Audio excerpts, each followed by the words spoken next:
I'm now in New York City, in case you didn't recognize from the background. And it's quite a change from yesterday's weather because it was so hot. And today I'm in a fleece jacket and jeans, so weather is always changing. But I'm gonna walk around and show you some of my favorite places to come to here in New York City. I've been here several times and I love coming back each time. There's just something about this city. So I'm gonna take you along on my walking journey.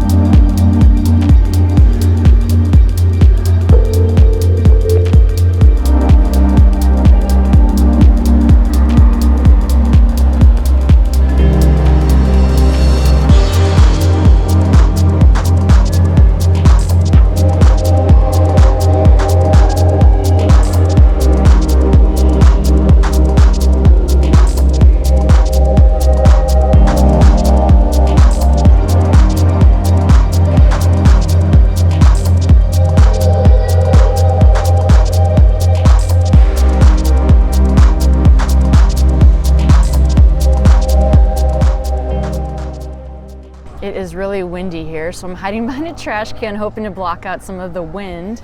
But there is something that I just have to show because it is so iconic to so many people around the world, and that is our Statue of Liberty.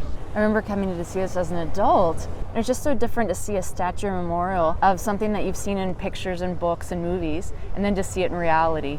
I didn't grow up with so much patriotism when I was younger just because I thought all countries were great, but to come here was a little bit emotional for me just to see something that is a symbol of freedom and liberty to all people. I don't know if you can see in the distance there, but the Statue of Liberty is there way in the background. And then what I also wanted to show you is here just at another island is where people came through and actually became citizens of the US. This is Ellis Island. And this whole area has now been turned into a museum that people can come to and research their heritage or just learn about immigration. I like this so much more than Statue of Liberty. Statue of Liberty is, like I said, a really amazing symbol, but this is where the stories came through and what people went through when they came here. If you do come as well, plan to spend about maybe an hour and a half to 2 hours, as it is a nice size here as well as just a lot to kind of absorb and learn about. They have some stuff that talks about the different nationalities that came through, how many, and then the restrictions and how Americans responded to this, even though technically we're all immigrants. And so it's just really fascinating. One of the things was an Italian quote that I remember the last time I came here, I found really interesting just because what people learned about when they were in their own countries and then when they actually arrived here was of course a little bit different than the reality. But regardless, this is an interesting place as 12 million Americans came through Ellis Island between 1892 and 1954. There's a place near Wall Street that I love coming to every time I'm here. It's called Stone Street, and it's this little area behind me. And as you see, like they have some tents and stuff. That's from COVID, but typically this is jam-packed full of long wooden benches where you can sit outside and eat. It's open for lunch and dinner, and it is just a great place to come and hang out, see local people. It's in a pedestrian-friendly area. This bull behind me is here in Wall Street, and it represents financial aggression and prosperity. It is made of bronze, weighs 7,100 pounds. It's 11 feet tall and 16 feet long. And they say that if you rub a certain part of this statue, you'll have good luck. And now one of the most iconic bridges in the world is the Brooklyn Bridge.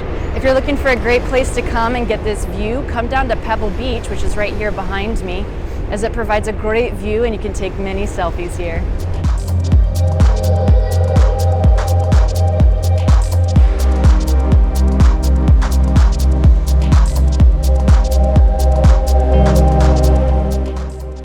Well, so many people love Central Park and it is beautiful and huge. This one is actually my favorite, which is Washington Square Park. And what I love about it is that there's a lot of shade and places to sit down and kind of people watch, but sometimes there will also be a guy playing the piano or street performers. It's just a wonderful place to walk around and be. I'm walking around in Chinatown, and actually one of the biggest Chinatowns in all of the world. And they said that this has the most Chinese citizens outside of Asia. And it's just really cool to walk around, as a lot of the signs here aren't even in English. Right next to Chinatown is Little Italy. This is such a cute place just to walk around, and you really do feel like you are in a Little Italy area. If there is one place that I can promote, it is this Amici that's behind me here. I just had my lunch there. The people that work there are just so incredibly great, and they love their job. They're really personable, and the prices are very fair. So if you get a chance to come to Little Italy, make sure and support these guys. No trip to New York City is complete without the loud and vivacious Times Square.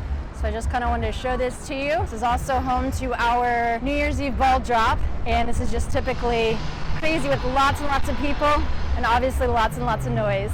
This is the Empire State Building. I wanted to get a ticket to go up there, but there was some long form to go if you're from out of state, and it was just quite a big hassle. So I will just say, if you get a chance to go, the view from up there is definitely worth it, especially if you can go for sunset or even at nighttime and just see all the lights. There's a place I want to take you to that isn't always top 5 place for people to see when they come to New York City, and that's kind of what I like about it.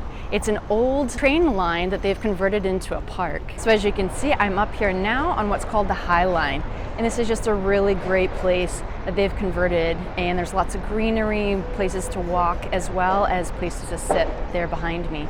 They have them all along the trail here, and they have them in the sun and the shade. There's also places to grab some food or drink. I think it's on 30th, 22nd, and 15th. And another great thing about this is just a really great view of the area behind me here. So definitely check out the High Line when you get to New York City. This big building behind me is Rockefeller Center and Rockefeller Plaza. And this is famous for, especially at Christmas time, they have the big Christmas tree. And right over here is NBC. They also have ABC, and some of our other television stations are here. If you do get a chance to come here at Christmas time, it's really amazing to walk around, as some of the local shops actually change their window displays into a competition for the best Christmas decorations. So this is definitely worth coming and checking out, especially at Christmas time.